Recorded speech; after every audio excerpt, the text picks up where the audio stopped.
Il y a une sorte de discours qu'on a tendance à produire autour des techniques, et c'est vraiment le credo de la civilisation occidentale, c'est le credo de notre civilisation, c'est que la nature n'existe pas.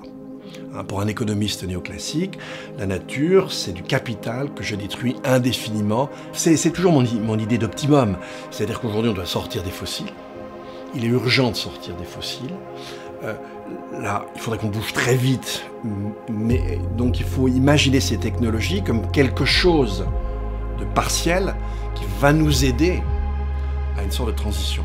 Mais ça nous aidera vraiment que si ça n'est pas un moyen de croire qu'on va maintenir l'existant indéfiniment.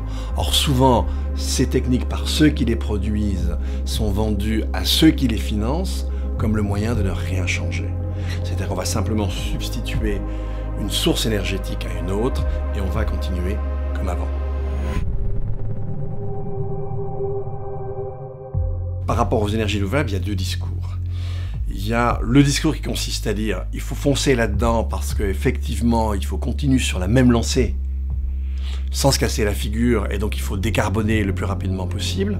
Mais en fait on est dans le même type de civilisation et on aura des gros problèmes. Avec cette manière de voir, ça va rien changer du tout, ou très peu.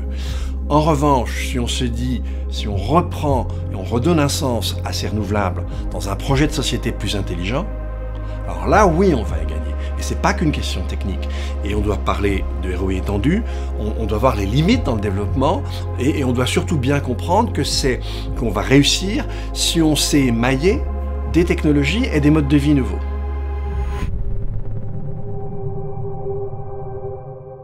J'ai un message à faire passer, c'est informez-vous. Prenez petit à petit conscience de la complexité du monde, du fait qu'on a des strates différentes.